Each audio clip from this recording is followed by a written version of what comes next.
אנחנו מחפשים קצת נחמה ביום הזה, אולי נוכל למצוא ממנה קצת. בספר הילדים יום בארץ תום. זה ספר שכתבה מרית בן ישראל לפי ציורים של תום זיידמן פרויד. מרית בן ישראל היא סופרת, היא חוקרת תרבות ואומנית בינתחומית, היא כתבה את טרילוגיית בנות הדרקון, וגם את הספר שרק השם שלו קצת מנחם אותי היום. נכון. סיפורים יכולים להציל. כן. שלום מרית בן ישראל. שלום לכם. שלום. סיפורים באמת יכולים להציל? זה מנחם אותנו בצדק? אני יודעת. בטח לא יכולים להציל כשלא קוראים אותם, ויש לי הרגשה שכל המצב הנורא הזה הוא פשוט שאב את האנשים, אני לא יודעת לאן, אבל הרחק מהספרות, וזה בעיניי זה עוד אחד מהדברים הנוראים, ההשלכות הנוראות, כי אין מה שיזין את הנפש. אנחנו כל הזמן, המצב זה כל כך נורא, זה כל כך גם מרעיל וגם מדלדל, זה סוחט. וספרות, אני פשוט נאחזת בה כל הזמן, אני קוראת גם כשאני לא מרוכזת, שאין לי, אז אני קוראת, לא משנה מה, אני קוראת כי אני מרגישה שזה מזין, ואני מרגישה שבלי זה, זה פשוט אני אשאר בלי כלום, אני ריקה, רק עם הייאוש. את יודעת, הספר הזה, אחד הדברים שקוראים בו, סיפורים יכולים להציל, זה שפשוט מדברת על הכוח של מסר שמגיע בסיפור, של מסר שמגיע בתרבות, על הדברים הנסתרים והלא נסתרים שקורים בטקסטים, וכשאנחנו שומעים את הכותרת הזאת, סיפורים יכולים להציל, יש לנו כל מיני דברים שאנחנו חושבים עליהם בראש, אבל אולי זה פשוט העובדה באמת, כמו שאת אומרת, שאפשר, שהם נותנים לך כוח לנשום. שהם נותנים לך כוח, שהם מזכירים לך שאתה בן אדם, שיש עוד בני אדם, שהם שונים ממך, שיש דבר כזה שנקרא מורכבות בעולם, שזה דבר שנראה לי שבכל המדיומים המורכבות נעלמה. כאילו כולם לוקחים איזשהו צד, ואין, איך אפשר בכלל להידבר? איך אפשר בכלל לפתור משהו? איך אפשר, אם לא מבינים מורכבות, אם לא רואים מורכבות, אם לא מוכנים לראות שיש עוד מישהו, שלא קורבנות יש בכל הכיוונים.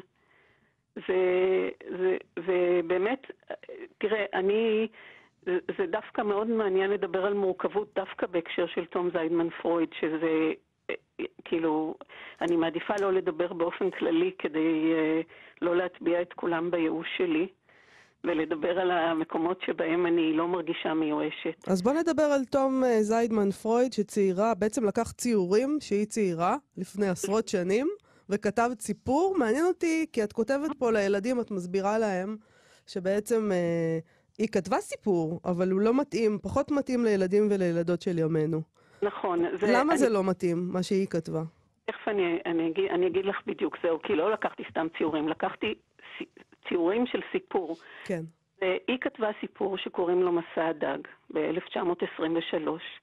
ורק אני רוצה להקדים ולומר שחלילה לא יחשדו בי בצנזורה או בהקטנת ילדים או השד יודע מה, שזה לא שהוא לא מתאים כי התכנים לא מתאימים או לא הולמים.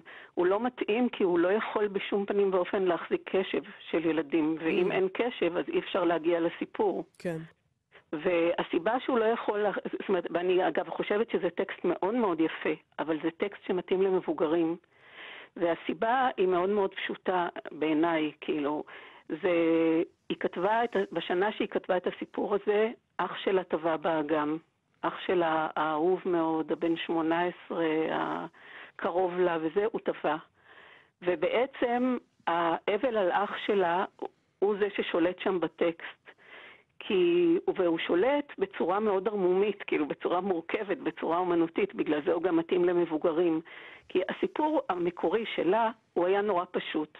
יש ילד שהולך עם צנצנת עם דג זהב בלילה, הוא חולם את זה, פתאום הדג גדל, הצנצנת מתנפצת, חורבן כללי, אבל הילד נבהל, אבל הדג לוקח אותו למין ארץ ילדים שבה יש שוויון, אחווה, שלום, לא יודעת, אין מחסור, אין העושר המושלם. והעניין זה שמבחינה נניח דרמטית, זה הכי לא דרמטי שיש, יש 3 כפולות דרמטיות בהתחלה, הדג גדל, החורבן, ואחרי זה מין מניפסט כזה אוטופי, שלא מתקדם לשום מקום. הם עושים ככה, הם עובדים בזה, הם עובדים בזה, הם עובדים בהוא, וכל הזמן אומרים כמה נפלא ואיזה אחווה יש. אבל, דיבורים עד אין סוף, כאילו, אי אפשר כבר להסתכל בתמונות מרוב שיש דיבורים. כן.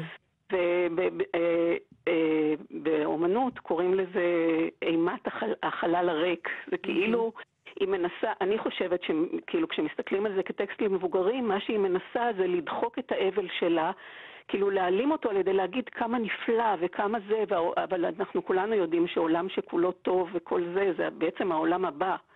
זאת אומרת, היא לא אומרת את זה בשום פנים, אבל היא כל הזמן אומרת כמה נהדר, כמה נפלא, אבל אין לזה שום בסיס. והיא מפרטת ומפרטת, וזה פשוט, ילדים לא יכולים להכיל את הפטפטת הזאת, וגם, אני אומרת פטפטת מהבחינה הזאת שיש המון מילים, את ההלל הזה, וגם האוטופיה הזאת שהיא מציירת, זה בכלל אוטופיה של מבוגרים, אבל טוב, לא ניכנס לזה עכשיו. אז מה את עשית? לקחת, זה מעניין איך הצלחת לפרוץ את זה, כי בדרך כלל כשמצמידים לנו ציור וטקסט, אז זה כבר מקובל לנו בראש, נכון? אז איך את פתרת את זה?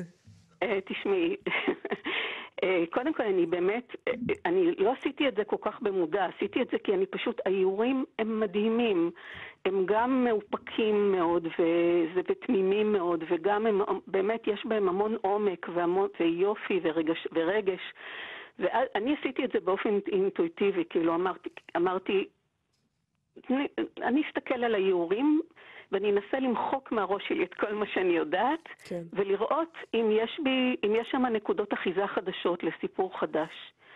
ואני מצאתי אותם ומצאתי את הסיפור, והכל באמת סיפור שהוא לגמרי שונה מהסיפור של תום, למרות שהוא משתמש בכל האיורים. אבל רק אחרי שעשיתי את זה, פתאום קלטתי עד כמה זה בבסיס של תום, כי היא בעצם, חוץ מספר אחד, כל הספרים שבהם היא שיתפה פעולה עם אחרים, הם התחילו מאיורים שלה. ונניח אפילו ספר הדברים שכולם מכירים אותו בארץ, כי ביאליק כתב את הטקסטים, אז בהתחלה הוא יצא רק תמונות, היא עשתה. ואז ביאליק כתב את הטקסטים בעברית, אבל בפלמית, בהולנדית, בכל מיני שפות אחרות, סופרים אחרים כתבו טקסטים לגמרי אחרים.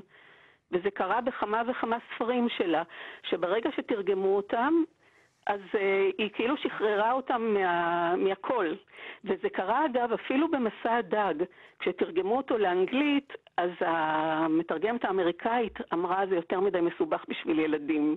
הטקסט הזה, ילדים אמריקאים, כאילו יכול. ואז היא לקחה אותו לכיתה, והילדים כתבו ביחד סיפור חדש, שהוא מאוד מאוד קרוב לסיפור שלה, כאילו הוא הולך לזה, אבל הסוף שלו למשל הפוך. בסוף של הסיפור שלה, הוא מזמין את הדג כדי להגיד לו כמה נפלא שהוא הגיע לארץ הזאת, והם נשארים שם לנצח נצחים באושר ואושר. אבל בסיפור של הילדים האמריקאים, הוא מבקש מהדג שיחזיר אותו הביתה, כי לפי דעתו הילדים עובדים קשה מדי, אין להם מספיק זמן לשחק. והעניין הוא שזה, הספר הודפס, התרגום הודפס ב-1929, בשיתוף עם ההוצאה של תום, זאת אומרת, היא אישרה את הסוף ההפוך. כן. אז היא כל כך לא נאחזה, היא כל כך האמינה במורכבות, היא לא קראה לזה אז, אבל קוראים לזה נרטיבים מקבילים, שונים, היא כאילו, היא שחררה, היא באמת הפכה את האיורים שלה לאינסופיים. אז את חושבת בקיצור שהיא הייתה מסכימה לך, כן. כמו שאומרים הילדים, נכון? לגמרי, היא הייתה מסכימה לי ואף שמחה לי.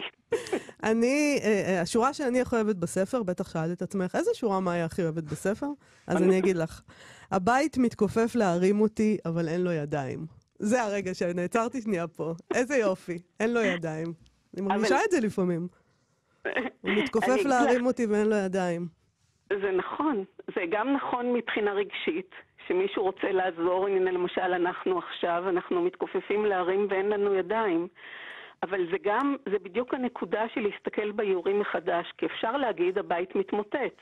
כי יש שם איזה מין תמונה כזאת שהעולם מתערער וחרב. כן.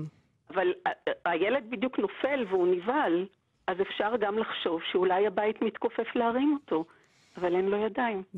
זה באמת אבל העיניים שלך, נכון? זאת אומרת, את הסתכלת על הציור, ואני הייתי רואה בית נופל, ואת אומרת, הוא מתכופף להרים אותי. נכון, אבל מה שנפלא זה שכולם יכולים. כולם יכולים. את יודעת, לפני שהוצאתי את הספר, בגלל שזה באמת היה כזאת הרפתקה משונה ובלתי צפויה גם לי, אז לקחתי אותו לגן ילדים, וסיפרתי אותו לילדים, כדי פשוט לראות איך זה עובר, ואז הצעתי להם להצטרף למשחק ולמצוא סיפורים משלהם. זה היה פשוט, זה היה נפלא, באיזה כלילות הם מצאו סיפורים משלהם. זאת אומרת שבאמת איורים הם יכולים להיות אינסופיים, ואני אגב, חוץ מזה שאני חושבת שזה ממש דבר מאוד כיפי ומאוד משמח שלמצוא עד כמה יצירה היא אינסופית, אני חושבת, זה גרם לי לחשוב, למה בעצם לא עושים את זה? הרי נניח האחים גרים, ברגע שפקעו הזכויות, כל אחד מאייר אותם איך שהוא רוצה. כן. ולפעמים באמת פרשנויות מדהימות והפוכות לגמרי. כאילו, אני יכולה לתת דוגמאות, אבל אולי זה לא, אין הזמן עכשיו. אבל למה אף אחד לא לוקח איורים וכותב להם סיפורים חדשים? שאת מציעה פה לילדים בסוף, כשנגמר הספר יש לך איזה טקסט שאת כותבת לילדים, ואת אומרת, מזמינה אותם לשחק במשחק הזה. נכון. תכתבו בעצמכם סיפור לפי האיורים. נכון, נכון. אני מזמינה אותם לשחק במשחק הזה, ואני בטוחה שהם יעשו אותו בהצטיינות. זה פשוט, זה משחק... זה גם נורא אופייני לתום. היא נורא שיתפה את הילדים. הרי היא המציאה ספרי לימוד, היא הרשתה לילדים לקשקש בהם, היא כתבה להורים טקסט, אל תפריעו. לימוד זה משחק וזה חידה וזה הרפתקה. ואני, כאילו, אני מרגישה שהיא הייתה שמחה אם היא הייתה יכולה לראות את זה. ואני גם, אגב, אני חייבת לציין שאת הספר עיצבה עדה ורדי, והיא עיצבה אותו כל כך יפה, שבעיניי זה אפילו להסתכל עליו, זה דבר מרפא, לדעתי הוא ממש פרח לב הזהב של הספרים. אני מסכימה איתך שהוא מאוד יפה, נגיד גם שהוא יצא בהוצאת אסיה, שתמיד מוציאה פשוט דברים יפים, אין מה לעשות, יש להם את הדבר הזה. את הנטייה הזאת. יום בארץ תום, מרית בן ישראל, את כתבת לפי האיורים של תום זיידמן פרויד, יצא בהוצאת אסיה כאמור. תודה רבה לך על השיחה הזאת. תודה רבה לכם. תודה, להתראות.